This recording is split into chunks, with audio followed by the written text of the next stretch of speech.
Modern chemistry. पिछले lecture में हमने देखा कि कैसे हम पीरियोडिक टेबल की ट्रिक याद रखेंगे। इस लेक्चर में हम देखेंगे कि ठीक है, टुडे हम स्टार्ट कर रहे हैं। Today we are start basic of the organic chemistry. Okay, organic chemistry का बेसिक। इसमें हम देखेंगे कि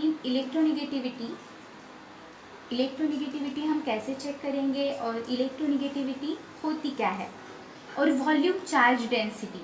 इलेक्ट्रोनिगेटिविटी और वॉल्यूम चार्ज डेंसिटी बहुत ही इम्पोर्टेंट टॉपिक हो जाते हैं। हम अक्सर ये क्वेश्चन पूछा जाता है एग्जाम में कि हमें कुछ एलिमेंट्स दिए जाते हैं, बाद में हमें बताना पड़ता है कि उसके इलेक्ट्रोनिगेटिविटी का ट्रेंड क्या है। अगर हमें इलेक्ट्रोनिगेटिविटी क्या है और उसका ट्रेंड पता चल जाए तो उस क्वेश्चन को हम अच्छी तरह से सॉल्व कर सकते हैं। तो हम स्टार्ट करते हैं इलेक्ट्रोनिगेटिविटी। ओके, इलेक्ट्रोनिगेटिविटी ये जो होता है ये इलेक्ट्रोनिगेटिविटी का साइन होता है। और वॉल्यूम चार्ज डेंसिटी VCD, इसको हम शॉर्ट फॉर्म में ऐसे भी लिखते हैं। स्टार्ट करते हैं हम चार्ज्ड स्पेसीज एंड स्टेबिलिटी से। Charge species and stability. Charge species and stability means for any charged species we define a term called volume charge density. Volume charge density हम किसको कहेंगे? फॉर एनी चार्ज, अगर किसी भी spaces पे charge होगा तो उसे हम वॉल्यूम चार्ज डेंसिटी कह देंगे। मतलब कोई भी चार्ज स्पेसिस हो उसे हम डिफाइन कर देंगे as a term of the volume charge density. Volume charge density is directly proportional of the charge and inversely proportional of the size. Volume charge density is directly proportional to the charge and volume charge density is inversely proportional to the size। ये हमें याद रखना है।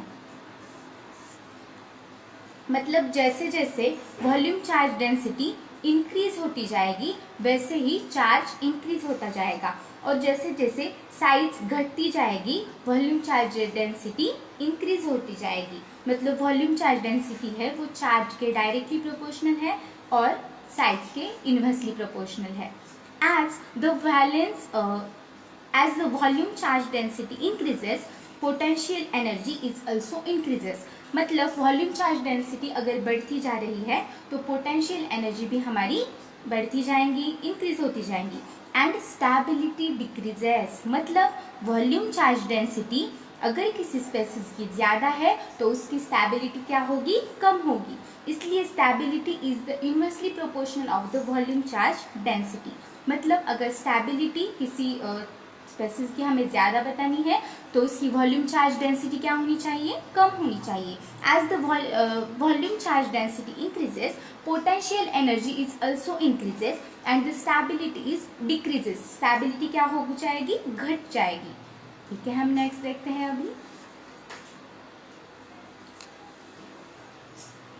अब हम देखते हैं electronegativity. ये है इलेक्ट्रोनिगेटिविटी का साइन, आपको पता ही होगा। Electronegativity means what? The tendency of an electron to attract the bonded pair of electron towards itself. मतलब इलेक्ट्रॉन की टेंडेंसी होती है कि अगर किसी एलिमेंट की इलेक्ट्रोनिगेटिविटी ज़्यादा हुई तो वो उसकी तरफ ही, वो बॉन्डेड इलेक्ट्रॉन है मतलब 2 इलेक्ट्रॉन है, उसको अपनी तरफ अट्रैक्ट कर लेगा। अगर कोई दो स्पेसिस है A और B, इस बॉन्ड में 2 इलेक्ट्रॉन है, अगर B की इलेक्ट्रोनिगेटिविटी ज़्यादा है तो इस पे डेल्टा निगेटिव चार्ज आ जाएगा और A पे क्या आ जाएगा? Delta positive charge. मतलब B हमारी क्या है? B की जो इलेक्ट्रोनिगेटिविटी है वो मोर है, तो ये जो 2 इलेक्ट्रॉन पेयर है वो अपनी तरफ ये क्या कर लेगा? अट्रैक्ट कर लेगा। इसी को हम क्या कहेंगे? Electronegativity. The tendency of an electron to attract the bonded pair of electron towards itself. वो अपनी तरफ क्या है? इलेक्ट्रॉन को खींच लेता है। सो इस टेंडेंसी को हम क्या नाम देंगे? Electronegativity. So the tendency of an electron to hold its valence shell electron। The tendency of an electron to hold its valence shell electron। मतलब जो इलेक्ट्रॉन की टेंडेंसी वो अपनी तरफ क्या करेंगी? वैलेंस शेल इलेक्ट्रॉन को होल्ड करेगी, मतलब अपनी तरफ खींच लेगी। It's also represent the negative charge holding capacity of an element. इसे ऑल्सो कैसे रिप्रेजेंट करेंगे, और इस तरह से negative charge holding capacity of an element, negative charge को क्या करेगी, अपनी तरफ होल्ड करेगा, मतलब वो क्या होगा, मोस्ट इलेक्ट्रोनिगेटिव एलिमेंट होगा। इलेक्ट्रोनिगेटिविटी जो है वो inversely proportional to the size, size के जो क्या है इलेक्ट्रोनिगेटिविटी हमारी इनवर्सली प्रोपोर्शनल होती है। Than electronegative of the orbitals is also defined as the, हमारी s की जो है इलेक्ट्रोनिगेटिविटी ज्यादा होगी, बाद में p की, बाद में d की और बाद में f की। देखिए q की न्यूक्लियस के ज्यादा पास कौन है, s, और उसके बाद p, और उसके बाद d, देन उसके बाद f। तो हमारा ऑर्बिटल का इलेक्ट्रोनिगेटिविटी का ट्रेंड क्या हो जाएगा, s p d f ऐसा हो जाएगा।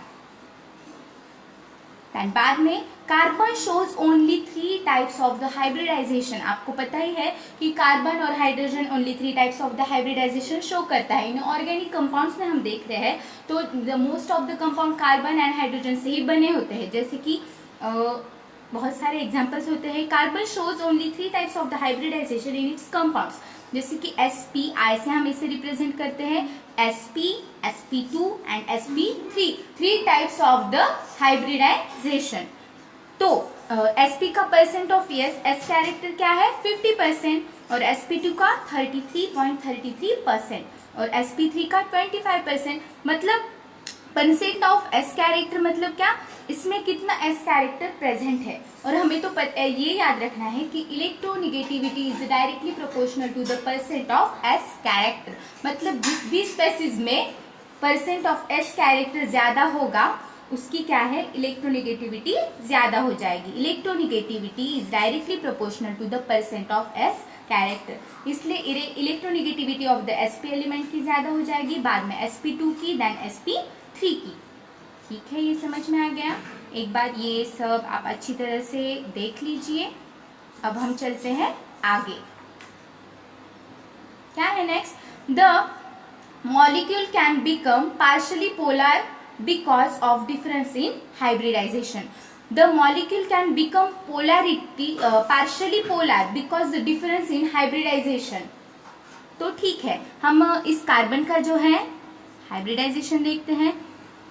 आपको हाइब्रिडाइजेशन का मतलब पता होता है, हाइब्रिडाइजेशन मीन्स क्या, lone pair plus sigma bond की क्या होती है, सम होती है, उसे हम क्या कह देते हैं, हाइब्रिडाइजेशन। पाई बॉन्ड को काउंट नहीं करते हम हाइब्रिडाइजेशन में, ओनली लोन पेयर और सिग्मा बॉन्ड को ही काउंट करते हैं। इस कार्बन का हाइब्रिडाइजेशन क्या हो जाएगा, sp, जैसे कि ये एक बॉन्ड है और ये एक बॉन्ड है, तो कार्बन का क्या, ये दो तो पाई बॉन्ड है ना, इसको हम काउंट नहीं करेंगे हाइब्रिडाइजेशन में, इसका हाइब्रिडाइजेशन हो जाएगा sp।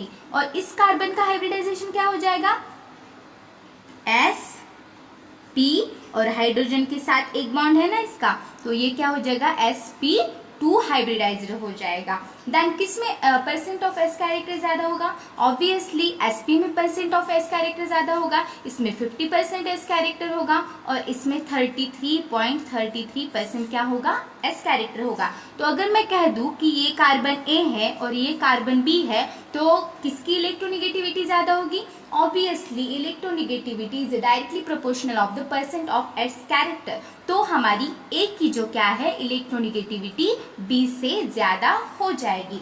तो ये आपको समझ में आया, the molecule can become partially polar because of difference in hybridization. अभी आप बताइए कि ये क्या है, मोस्ट इलेक्ट्रोनिगेटिव है, तो ये क्या करेगा, डेल्टा निगेटिव चार्ज कैरी करेगा और इस पे क्या आ जाएगा, डेल्टा पॉजिटिव चार्ज। और ये जो इसके इलेक्ट्रॉन पेयर है वो अपनी तरफ क्या कर लेगा, अट्रैक्ट कर लेगा, खींच लेगा, तो इस पे डेल्टा निगेटिव चार्ज आएगा। तो ये क्या हो रहा है, पार्शियली पोलर कैरेक्टर इसमें क्या हो रहा है, क्रिएट हो रहा है, पॉजिटिव और निगेटिव पोल इसमें क्या हो रहे हैं, क्रिएट हो रहे हैं। तो इसका ही मतलब होता है the molecule can become partially polar because difference in hybridization का डिफरेंस आ रहा है, इसलिए ये पार्शियली पोलर कैरेक्टर को दिखा रहा है। तो आगे देखिए, the bond angle increases then increases the electronegativity. अगर हमारा बॉन्ड एंगल इंक्रीज कर जाता है तो अल्सो हमारी इलेक्ट्रोनिगेटिविटी भी इंक्रीज कर जाती है। कैसे, देखिए परसेंट ऑफ s कैरेक्टर 50% है sp में और sp का जो है बॉन्ड एंगल वो कितना होता है 180 डिग्री, 180 डिग्री, ठीक है। और 33% में sp2 कैरेक्टर, मतलब इसका बॉन्ड एंगल कितना होता है 120 डिग्री। देन 25% sp3 कैरेक्टर में इसका बॉन्ड एंगल होता है 109 डिग्री 28 एंगस्ट्रॉम मिनट। ओके, ऐसा होता है इसका बॉन्ड एंगल। सो हम देखेंगे नीचे से ऊपर तक क्या हो रहा है, परसेंट ऑफ एस कैरेक्टर क्या हो रहा है, इंक्रीज हो रहा है, और बॉन्ड एंगल भी हमारा क्या हो रहा है, इंक्रीज हो रहा है। तो हमने अभी अभी देखा कि electronegativity is directly proportional of to the percent of S character and also electronegativity is directly proportional to the bond angle. So हमारी इलेक्ट्रोनिगेटिविटी भी क्या हो जाएगी, इंक्रीज हो जाएगी।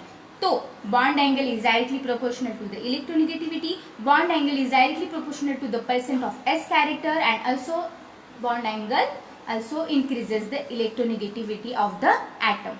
ठीक है, हम नेक्स्ट चलते हैं। Positive charge on the electronegative elements makes it's more electronegative. आप मेरा हर पॉइंट जो है वो केयरफुली सुनते जाना, आपको कोई भी प्रॉब्लम नहीं आएगा।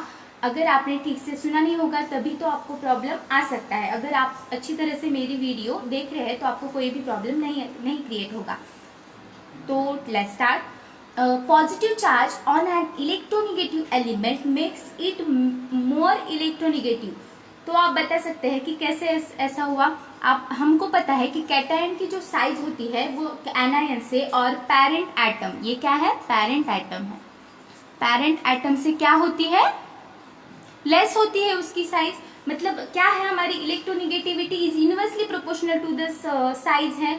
तो पेरेंट एटम की साइज जो ज्यादा है और इस पे अगर पॉजिटिव चार्ज आ गया है, मतलब कैटायन की साइज क्या हुई, लेस हुई, तो क्या हुई हमारी इसकी जो है इलेक्ट्रोनेगेटिविटी क्या हुई, मोर हुई। तो इसका मतलब यही है कि positive charge on an electronegative element makes it more electronegative. Oxygen क्या है हमारा, मोर इलेक्ट्रोनेगेटिव एटम है।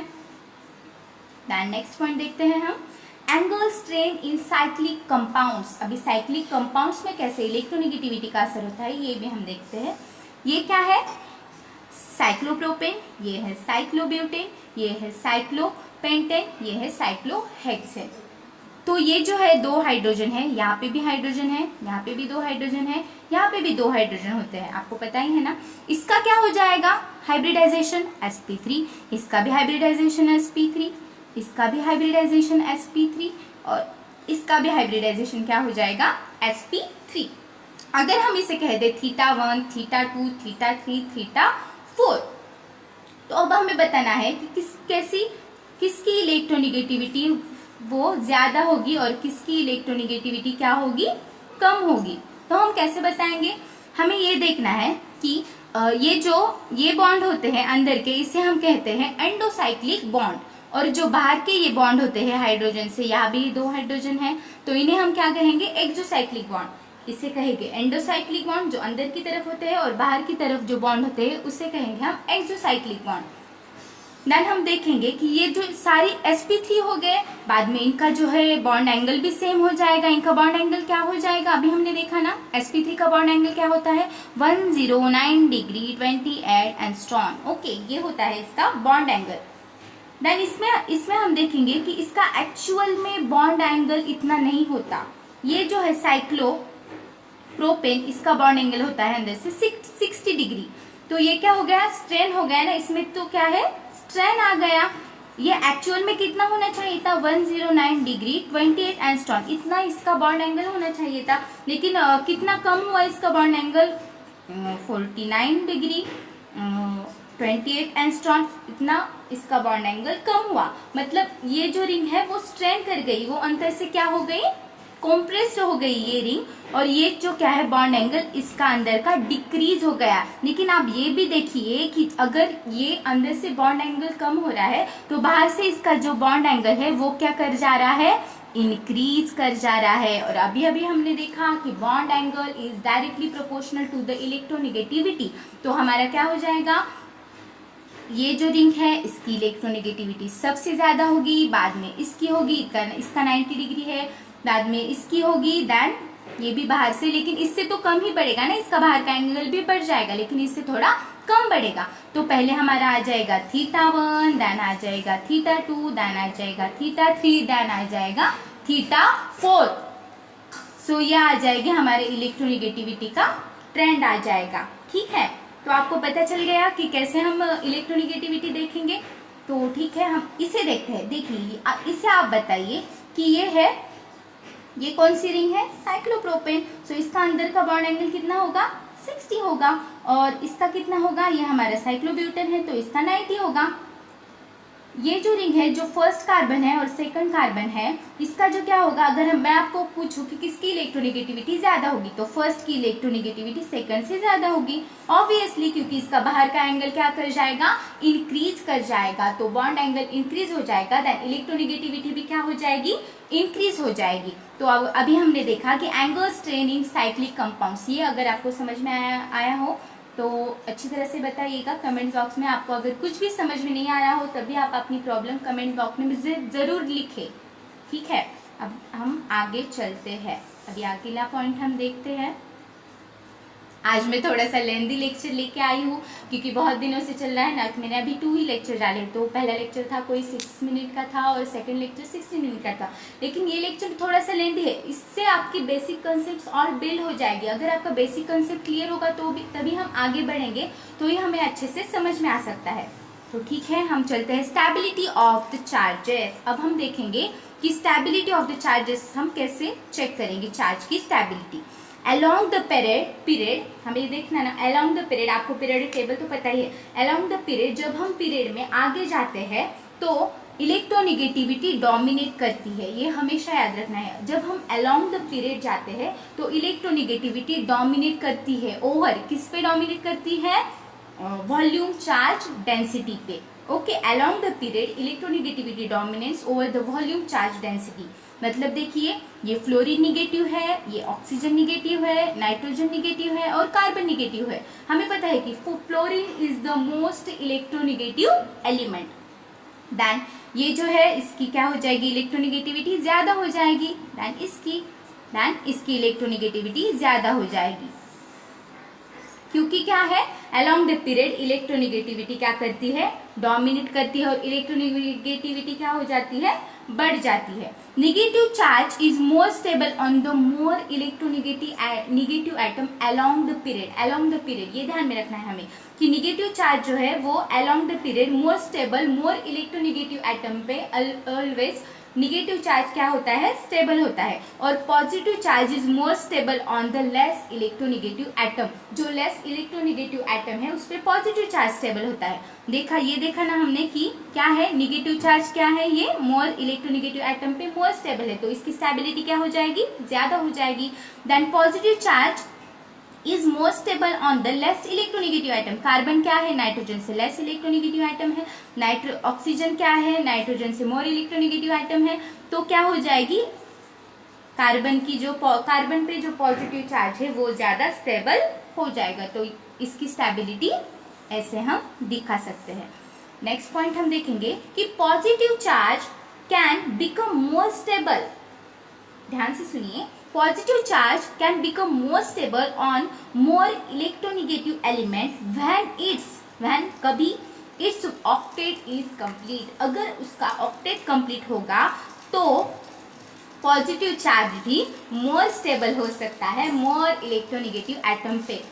आप सोचेंगे कि अभी तो बताया कि क्या along the period electronegativity dominate करती है और क्या है, negative charge more electronegative item पे स्टेबल होता है, लेकिन अब आपको ये भी ध्यान में रखना है क्या उसका ऑक्टेट कंप्लीट हो रहा है। हमें यहाँ पे देखना है कि positive charge can become more stable, हो सकता है मोर स्टेबल हो सकता है on the more element when it's octet complete होना चाहिए। अब हम यहाँ पे देखेंगे कि इस कार्बन इसको ऑक्टेट आपको पता है कि ऑक्टेट मतलब 8 इलेक्ट्रॉन, ये क्या होती है फिर हमारी केमिस्ट्री में स्टेबल हो जाती है।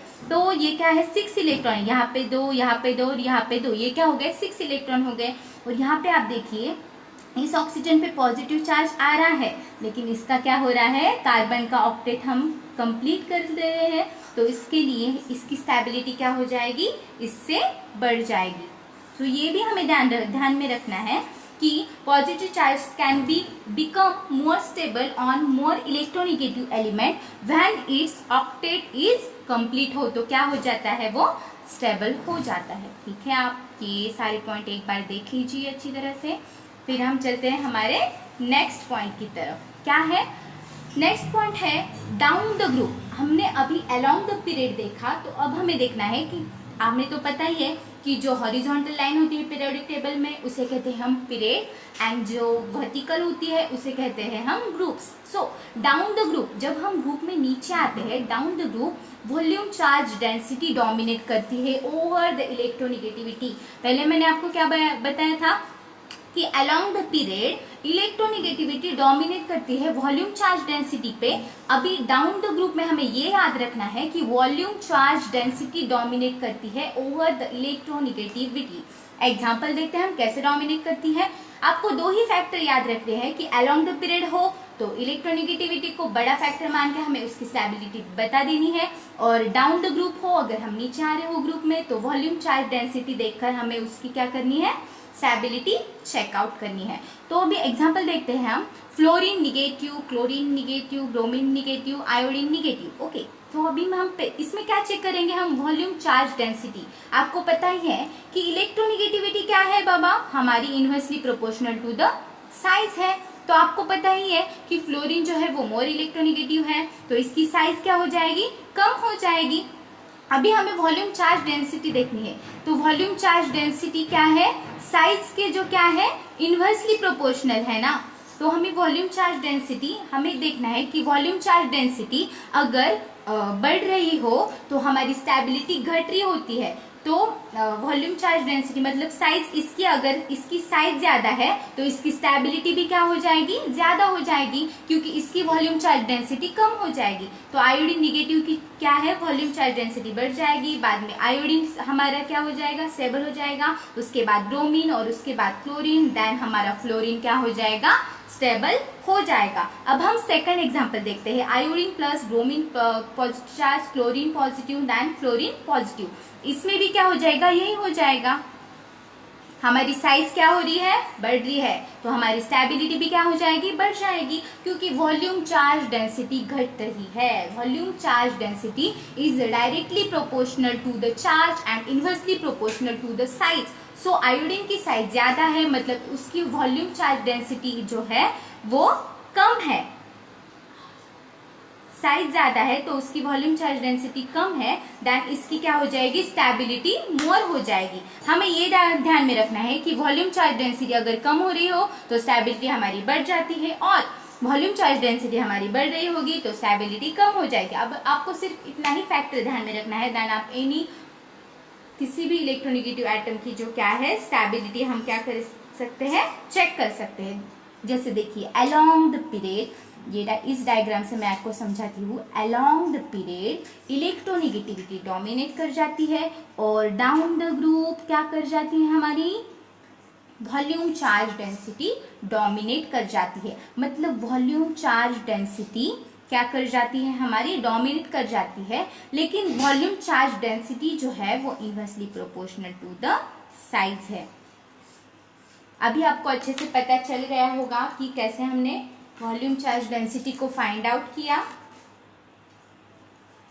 अभी हम इसके रिगार्डिंग एक क्वेश्चन देखते हैं। जैसे कि क्वेश्चन क्या है, arrange the following in stability order. अभी हमें इन चारों की जो है स्टेबिलिटी चेक करनी है। आपने पूरा लेक्चर अगर ध्यान से सुना होगा तो आप इसकी स्टेबिलिटी क्या कर जाओगे, अच्छी तरह से बता दोगे। ठीक है, सो पहले हम देखते हैं carbon positive, nitrogen positive, oxygen positive, fluorine positive. यहाँ पे क्या आया है, पॉजिटिव चार्ज। तो ठीक है, हमें क्या बताना है, इसकी स्टेबिलिटी बतानी है, हमें इलेक्ट्रोनिगेटिविटी नहीं बतानी है। ठीक है, तो इलेक्ट्रोनिटी फ्लोरीन की ज्यादा है, ठीक है, चलो टिक कर देते हैं। ऐसा नहीं, हमें क्या पूछा है वो तो पढ़ो पहले।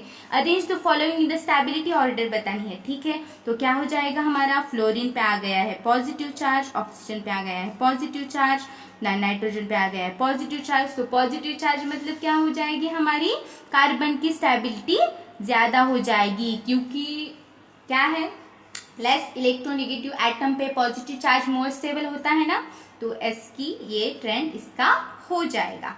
देन क्या है, CH3 negative, NH2 negative, OH negative, fluorine negative. Okay, negative charge आ गया, मोर इलेक्ट्रोनिगेटिव एटम, देन हमारी स्टेबिलिटी का ऑर्डर ऐसी चली जाएगी। आपको समझ में आ रहा है ना? ठीक है, कमेंट बॉक्स में जरूर बताना। क्लोरीन निगेटिव और सल्फर निगेटिव। ठीक है, हमारा क्लोरीन क्या है बाबा, ये एक ही पीरियड के है, सेम पीरियड के है। तो फिर हमने देखा कि लेफ्ट टू राइट, क्योंकि अलोंग द पीरियड क्या हो रही है, हमारी इलेक्ट्रोनिगेटिविटी बढ़ रही है। और हमें क्या करना है, अलोंग द पीरियड हमें कौन सा फैक्टर को डोमिनेट कर देना है, इलेक्ट्रोनिगेटिविटी। सो हम क्या कर देंगे, क्लोरीन को ज्यादा बता देंगे। बाद में क्या देखना है हमें, fourth OH negative, SH negative, selenium पे निगेटिव, देन ये क्या है, डाउन द ग्रुप है। तो हमें कैसे बताना है, इसकी क्या है, वॉल्यूम चार्ज डेंसिटी पे करनी है, वॉल्यूम चार्ज डेंसिटी को डोमिनेट कर देना है, देन इसका जो ट्रेंड है वो ऐसा आ जाएगा। ठीक है, आपको समझ में आ गया होगा, आई थिंक सो। ठीक है, तो अभी हम चलते हैं हमारे नेक्स्ट पे। ठीक है, मॉडिफाइड इलेक्ट्रोनिगेटिविटी प्रिंसिपल, ये बहुत ही इंपॉर्टेंट है। आपको इससे रट कर हो या फिर कैसे भी हो, कैसे भी करके आपको इसको याद रखना है, ये सिर्फ आप ध्यान में रखिए। इसे कहते हैं मॉडिफाइड इलेक्ट्रोनिगेटिविटी प्रिंसिपल और वन जंप रूल, इसे हम कहेंगे। लेकिन ये भी ध्यान रखना है, ये सिर्फ आप कहाँ पे वैलिड कर देंगे, हमारी ऑर्गेनिक केमिस्ट्री में। ऐसा नहीं कि मैं बता रही हूँ और आप करते जा रहे हो इनऑर्गेनिक में इसको डोमिनेट, तो आपको गलत हो जाएगा। क्या बताए वो भी ध्यान में रखना पड़ेगा, only valid in organic chemistry. So मैं इस ग्राफिकल रिप्रेजेंटेशन से मैं आपको बताती हूँ। ठीक है, यहाँ पे क्या हो रहा है, इलेक्ट्रोनिगेटिविटी इंक्रीज हो रही है और यहाँ पे क्या है, हमारे एलिमेंट है। ठीक है, हमें क्या करना पड़ेगा, पहले कार्बन sp3 को सबसे लास्ट में इसकी क्या होगी, इलेक्ट्रोनिगेटिविटी। सो क्या हो रहा है, हमें नीचे से ऊपर जाते हुए हमारी इलेक्ट्रोनिगेटिविटी क्या हो रही है, इंक्रीज हो रही है। सो पहले हमारी इलेक्ट्रोनिगेटिविटी किसकी ज्यादा होगी, फ्लोरीन की, देन ऑक्सीजन की, ऑक्सीजन sp2 की, देन नाइट्रोजन sp की, देन ऑक्सीजन sp3 की, देन नाइट्रोजन sp2 की, देन कार्बन sp की, देन नाइट्रोजन sp3 की, देन कार्बन sp2 की, देन कार्बन sp3 की। सो ऐसे हम मॉडिफाइड इलेक्ट्रोनिगेटिविटी को याद रखेंगे, ये आपको अच्छी तरह से ध्यान में रखना है, it's too much important. Directly भी आपको क्वेश्चन पूछा जा सकता है। ठीक है बाबा, दे दिए, फ्लोरीन दे दिया, ऑक्सीजन sp2 दे, आपको कुछ एग्जांपल दे दिया जिसका हाइब्रिडाइजेशन sp2 हो, लेकिन आपको डायरेक्टली नहीं बताया कि इसका हाइब्रिडाइजेशन sp2 है, लेकिन आपको वहां पे चेक करके देखना है। जैसे कि हाइब्रिडाइजेशन कैसे निकालेंगे हम, हाइब्रिडाइजेशन निकालने के लिए lone pair plus sigma bond की क्या कर देनी है, हमें सम कर देनी है, देन हम हाइब्रिडाइजेशन अच्छी तरह से क्या कर सकते हैं, बता सकते हैं।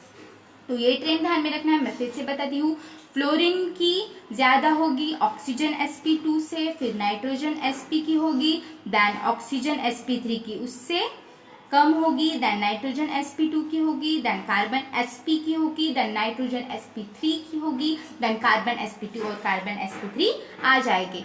इस तरह से आपको क्या कर देना है, ये ट्रेंड भी याद रखना है। आपको समझ में आ गया ना कि मॉडिफाइड इलेक्ट्रोनिगेटिविटी प्रिंसिपल आखिर क्या होता है। तो आज के लेक्चर में हमने इतना ही देखा। हमने आज क्या क्या पढ़ा, basic concepts of the organic chemistry, basic concept देखा हमने ऑर्गेनिक केमिस्ट्री से रिलेटेड। क्या देखा हमने, basic concepts of the organic chemistry. आपको ये वीडियो कैसी लगी कमेंट सेक्शन में प्लीज जरूर बताना, और अगर अच्छी लगे तो लाइक करना, शेयर करना, सब्सक्राइब करना। और अगले वीडियो में हम कुछ और बेसिक कंसेप्ट्स के साथ आपसे मिलेंगे। आज के लेक्चर में हमने देखा कि इलेक्ट्रोनिगेटिविटी कैसे हम फाइंड आउट करेंगे, कैसी अलोंग द पीरियड क्या होता है, फिर डाउन द ग्रुप कैसा इफेक्ट पड़ता है। अगर आपको वीडियो अच्छी लगी हो तो लाइक कीजिए, शेयर कीजिए, सब्सक्राइब कीजिए। Thank you for watching this video. Thank you student. So फिर से मिलते हैं हम हमारे नेक्स्ट लेक्चर के साथ।